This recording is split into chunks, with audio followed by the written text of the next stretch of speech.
উপস্থাপনা করতেছে ওই মুহূর্তে যখনই ভূমিকম্প হয়েছে তখনই উনি কালেমা পড়া শুরু করছে, লা ইলাহা ইল্লাল্লাহু মুহাম্মাদুর রাসূলুল্লাহ। মুসলিম তো বিপদে পড়ছে, কারে স্মরণ করছে? কিয়ামত হবে কি বারে? হ্যাঁ, তার মানে কি আজকে যে একটা সিগন্যাল আল্লাহ তাআলা দিয়েছেন,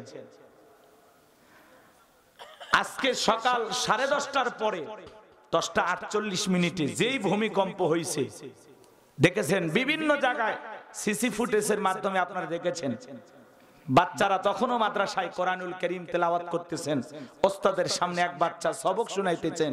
আহারে, ভিডিওটা আপনারা দেখেছেন, সিসি ফুটেজ। মুসলমান যখন ভূমিকম্প হচ্ছে ওই বাচ্চা ওস্তাদের সামনে একটা টুল বা চেয়ার ছিল সেটা ধরে হেলান দিয়ে মানে চাপ দিয়ে ধরে আছে, মনে হয় পড়ে যাচ্ছে, আর বাকি বাচ্চারা উঠে দৌড় মারা শুরু করছে। বিল্ডিং এ দেখেছেন আপনারা বিভিন্ন জায়গায়, টেলিভিশনে তখনও বিভিন্ন অনুষ্ঠান চলতেছিল, এক মহিলা উপস্থাপিকা সে উপস্থাপনা করতেছে, ওই মুহূর্তে যখনই ভূমিকম্প হয়েছে তখনই উনি কালেমা পড়া শুরু করছে, লা ইলাহা ইল্লাল্লাহু মুহাম্মাদুর রাসূলুল্লাহ। মুসলিম তো বিপদে পড়ছে, কারে স্মরণ করছে? কথা বলেন।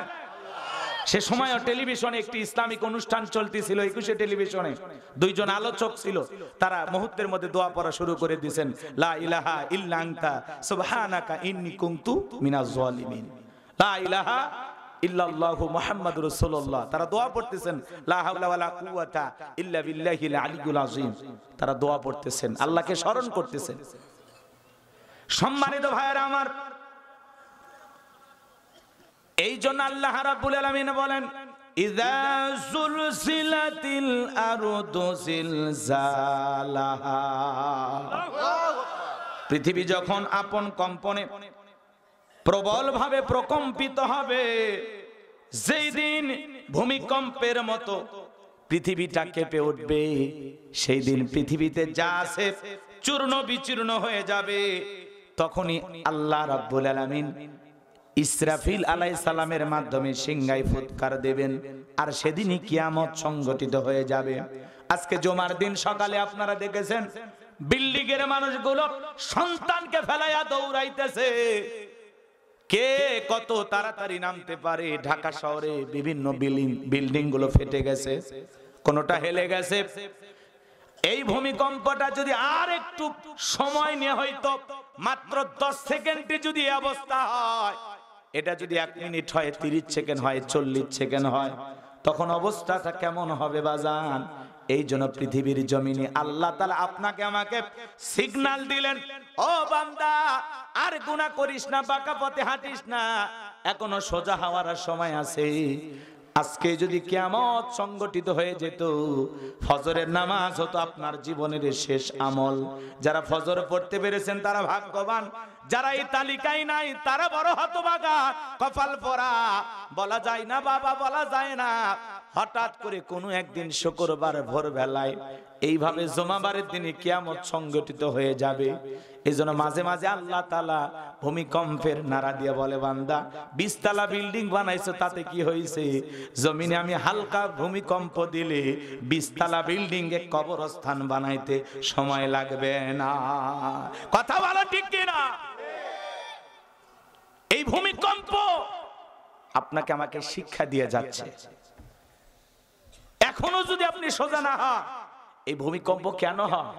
পৃথিবীতে যখন পাপ বেড়ে যায়, অন্যায় বেড়ে যায়, জুলুম বেড়ে যায়, অত্যাচার বেড়ে যায়, মানুষ যখন পাপের সাগরে হাবুডুবু খায়, আজকে অধিকাংশ মানুষ আমরা পাপের সাগরে হাবুডুবু।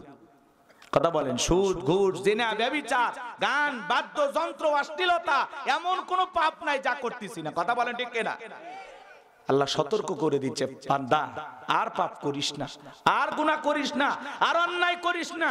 আজকের শুক্রবারের দিন তো তোর জীবনের শেষ দিন হইতে পারতো, সময় দিলাম, ছেড়ে দিলাম, এখনো সময় আছে। এইজন্য আমরা চাই আমরা কোনো একদিন ফজরের নামাজ পড়ে ঘুমাবো, আর সেদিন কিয়ামত সংগঠিত হবে। দেখেন কত মানুষ ওই সময় জবান দিয়ে দোয়া চলে আসছে, কালেমা পড়তেছে, আশহাদু আল্লা ইলাহা ইল্লাল্লাহু ওয়া আশহাদু আন্না মুহাম্মাদান আবদুহু ওয়া রাসূলুহু, কালেমা পড়তেছে, লা ইলাহা ইল্লাল্লাহু মুহাম্মাদুর রাসূলুল্লাহ। দোয়া ইউনূস পড়তেছে। আর আমরা অনেকেই বুঝতেই পারি নাই, দোয়া পড়বো কখন বুঝতেই পারি নাই। কষ্ট হচ্ছে আপনাদের? তাই আমার ভাইয়েরা, এই ভূমিকম্প দেখেছেন আপনারা, বাংলাদেশে বেশ কয়েকজন মানুষ মারাও গেছে। পৃথিবীর অনেক দেশে বড় বড়, নেপালের ভূমিকম্পের কথা আপনারা ভুলে গেছেন, ভুটানে ভূমিকম্প, এগুলোতে মনে হাজার হাজার মানুষ মারা গেছে। তুরস্কের ভূমিকম্পে হাজার হাজার মানুষ মারা গেল। তো বাংলাদেশের সবচাইতে ভয়াবহ স্থানের নাম হলো ঢাকা। কখনো যদি এই দেশে দীর্ঘ সময় ধরে ভূমিকম্প হয় আর এর মাত্রা যদি একটু বেশি হয়, ঢাকা শহরের যত বিল্ডিং দেখতেছেন সব ভেঙে গুড়িয়ে শেষ হয়ে যাবে, পুরো ঢাকা শহর হয়ে যাবে কবরস্থান। কত যে হতাহতের ঘটনা ঘটবে আমরা জানি না। এই জন্য বাজান, এখনো সময় আছে, আমরা আমাদের রবের দিকে ফিরে আসি, পাপের রাস্তা ছেড়ে দেই, গুনাহ ছেড়ে দেই, অন্যায় ছেড়ে দেই, জুলুম ছেড়ে দেই, সুদ খাওয়া ঘুষ খাওয়া ছেড়ে দেই, মানুষকে প্রতারণা করা, মানুষকে ধোঁকা দেয়া, আসুন না ফিরে আসি রবের দিকে। আল্লাহ আমাদের বুঝ দান করুন, চিল্লায় বলুন আমিন। আমরা কি আমাদের রবকে স্মরণ করব ইনশাআল্লাহ? আমরা কি আজ থেকে নিজেকে পরিবর্তন করতে পারবো তো ইনশাআল্লাহ? আল্লাহ আমাদের তৌফিক দান করুন, জোরে বলুন আমিন। এইজন্য বাজান, এরকম ভূমিকম্প হয়ে পৃথিবীটা চূর্ণ বিচূর্ণ হয়ে যাবে, সব ভেঙে তছনছ হয়ে যাবে। কুল্লু মান আলাইহা ফান, এই পৃথিবীর জমিনের কোনো কিছু থাকবে না, আল্লাহ সব ধ্বংস করে দেবেন। কথা বলে ঠিক কি না আমার ভাইয়েরা? এই জন্য এত সাজা আরামায়েশের বাড়ি, হ্যাঁ, ভূমিকম্প যখন হবে দেখলেন না, সিসি ফুটেজে দেখছেন না, টকশো চলতেছে, তারাও দৌড়াইতেছে, লাইভ অনুষ্ঠান চলতেছে, উপস্থাপিকা সেই দৌড়, ক্যামেরাম্যান দৌড়, সব দৌড়াইতেছে। সন্তান রেখে বাবা দৌড়, স্ত্রীকে রেখে স্বামী দৌড়, নিজের জান বাঁচাইতে পারলে চাচা আপন পরন বাঁচা, নিচে যা কি বাঁচতে পারবেন? ওই বিল্ডিং ভেঙে আপনার উপরে পড়তে পারে। কথা বলেন না? এই জন্য বাজান, আল্লাহ আমাদেরকে সতর্ক করে দিলেন, সাবধান করে দিলেন, আসুন আর গুনাহ না করি। হয়তোবা বলা যায় না, এরকম কোন এক ফজরের সময় সকালে ভূমিকম্প হবে, ইসরাফিল ফুৎকার দিবে, কিয়ামত সংগঠিত হয়ে যাবে, পৃথিবীটা ধ্বংস হয়ে যাবে। সাজানো আপনার আমের বাগান বলেন, কাঁঠালের বাগান বলেন, কোনো কিছু পাবেন না, সব শেষ হয়ে যাবে, পৃথিবীর কোনো কিছু থাকবে না। বিল্ডিং, ইমারত, পাহাড় পর্বত, ধন দৌলত, টাকা পয়সা, কত কিছু না করলাম, পৃথিবীতে বেঁচে থাকার জন্য কোনো কিছুই আপনার সঙ্গী হবে না। আল্লাহ আমাদের ফিরে আসার তৌফিক দান করুন, একটু জোরে বলেন না আমিন। সম্মানিত ভাইয়েরা আমার, আমার আল্লাহ রাব্বুল আলামিন বলেন, ইয়াউমা তুকাল্লাবু ওয়ুজুহুহুম ফিন্নার। আল্লাহ রাব্বুল আলামিন বলেন, সেদিন জাহান্নামের আগুন দিয়া মানুষের মুখমণ্ডল গুলোকে পুড়িয়ে ওলট পালট করে ফেলে দেওয়া হবে। একটু দিল দিয়া কথাগুলো বুঝবেন। 4টি আয়াতের আলোচনা, 40 থেকে 50 মিনিটের মধ্যে আমি আলোচনাটা আপনাদেরকে একটু গুছিয়ে বলার চেষ্টা করব। আজকে আমার আলোচনার বিষয় হলো আদর্শ নেতা বনাম জালেম নেতা। বুঝছেন? ওয়াজ বুঝছেন? ওয়াজের বিষয়টা বুঝছেন? আদর্শ নেতা হবে কিভাবে, আদর্শ নেতা কারা, আর আদর্শ নেতাদের গুণাবলী কি, আদর্শ নেতারা সমাজে কি করতে চায়, আর জালেম নেতারা কি করতে চায়, এই দুইটা বিষয় আমি আজকে উপস্থাপন করব ইনশাআল্লাহ। কষ্ট হবে আপনাদের? সময় উপযোগী আলোচনা না, কথা কয় না, কথা কয় না। যুগের সাথে তাল মিলে ওয়াজ করা লাগবে, খালি ঘুমানোর ওয়াজ করলে হবে না, একটু জাগানোর ওয়াজ করা দরকার আছে না নাই? লিল্লাহি তাকবীর। আমার ভাইয়েরা, তাহলে সূরা আহজাবের 66 নম্বর আয়াতের প্রথম অংশে আল্লাহ তাআলা জানিয়ে দিলেন, ইয়াউমা তুকাল্লাবু ওয়ুজুহুহুম ফিন্নার। সেদিনের মানুষের চেহারাগুলোকে, মুখমণ্ডলগুলোকে পুড়িয়ে ওলট পালট করে ফেলা হবে। সেই দিন কোন দিন বাজান গো আমার? জাহান্নামের আগুন দিয়ে মানুষের চেহারাগুলোকে ওলট পালট করে পুড়িয়ে ফেলা হবে। বিচারের ফয়সালায় যারা জাহান্নামে যাবে, ওই জাহান্নামের আগুন দিয়া মানুষের চেহারাগুলোকে ওলট পালট করে পুড়িয়ে ফেলা হবে। জাহান্নাম বড় কঠিন জায়গা, যেই জাহান্নামের 1 ইঞ্চি জায়গা ফাঁকা নাই, যার মধ্যে আগুন নাই। দুনিয়ার আগুনের চাইতে জাহান্নামের আগুনের পাওয়ার হলো 70 গুণ বেশি। হযরত আবু হুরায়রা রাদিয়াল্লাহু তাআলা হতে বর্ণিত, আল্লাহর হাবিব মুহাম্মদ রাসূলুল্লাহ সাল্লাল্লাহু আলাইহি সাল্লাম বলেছেন, জাহান্নামের আগুনকে আল্লাহ তাআলা 1000 বছর জ্বালায়া জাহান্নামের আগুনের কালার হয়েছিল সাদা, আবার 1000 বছর জ্বালায়া জাহান্নামের আগুনের কালার হয়েছিল লাল বর্ণ, আবার 1000 বছর জ্বালায়া জাহান্নামের আগুনের কালার হয়ে গেছে কৃষ্ণ বর্ণ, অন্ধকার রাত্রির মতো কালো। তাহলে জাহান্নামের আগুনের কালার হলো কালো। ওই আগুনে যারা জ্বলবে বাজান, পা থেকে মাথা পর্যন্ত পুরোটা দেহ জ্বলে যাবে। কারো দেহে যদি একবার জাহান্নামের আগুন লেগে যায়, মনে হয় কলিজাটা পুড়ে ছাই হয়ে যাবে। ওই জাহান্নামের আগুনে মানুষগুলো জ্বলবে আর পুড়বে। সেই দিন তারা জাহান্নামের ভয়ঙ্কর আগুন দিয়া চেহারাটা পুড়িয়ে ওলট পালট করে ফেলে দেওয়া হবে। এই সুন্দর চেহারা আর সুন্দর থাকবে না, জাহান্নামের আগুনে পুড়িয়ে চেহারাটা উল্টা পাল্টা করে ফেলে দেওয়া হবে। দাউ দাউ করে জাহান্নামের আগুন পুরোটা দেহের মধ্যে জ্বলবে। আল্লাহ তাআলা সেই কথাই বলেন, ইয়াউমা তুকাল্লাবু উজুহুহুম ফিন্নার। সেদিন জাহান্নামের আগুন দিয়া মানুষের চেহারাগুলোকে ওলট পালট করে পুড়িয়ে ফেলা হবে। সেই দিন জাহান্নামের আগুনে যারা জ্বলবে তারা সেদিন বলবে কি জানেন? জাহান্নামের আগুনে যারা জ্বলতেছে পুড়তেছে, সেদিন তারা বলবেন, ইয়াকুলুনা ইয়া লাইতানা আতা'নাল্লাহ ওয়া আতা'নার রাসূলা। সেদিন তারা আফসোস করে বলবে, হায় আফসোস, আজকে যদি আমরা আল্লাহকে মানতাম, রাসূলকে মানতাম, তাহলে আমাদেরকে এইভাবে জাহান্নামের আগুনে জ্বলা লাগতো না। সেদিন তারা আফসোস করে বলবে, আমরা যদি আল্লাহকে মানতাম, রাসূলকে মানতাম, তাহলে আমাদেরকে এইভাবে জাহান্নামের আগুনে জ্বলা লাগতো না। তাহলে এই মানুষগুলো জাহান্নামের আগুনে কেন জ্বলতেছে? দুনিয়াতে তারা আল্লাহকে মানতো না, রাসূলকে মানতো না। কথা বুঝতে পারতেছেন? এদের কি অপরাধ নাই?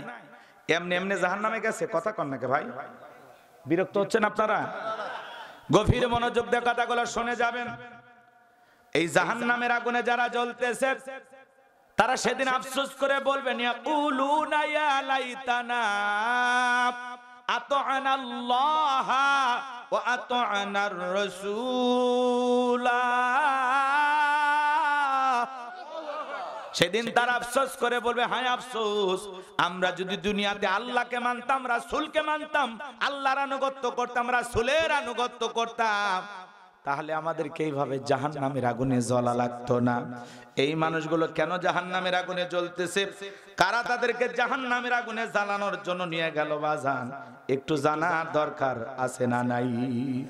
এই মানুষগুলো কি আমনি জাহান্নামে গেল, নাকি কেউ তাদেরকে নিয়ে গেল? আল্লাহ তাআলা সেটা পরে আয়াতে 66 নম্বর আয়াতে জানায়া দিলেন।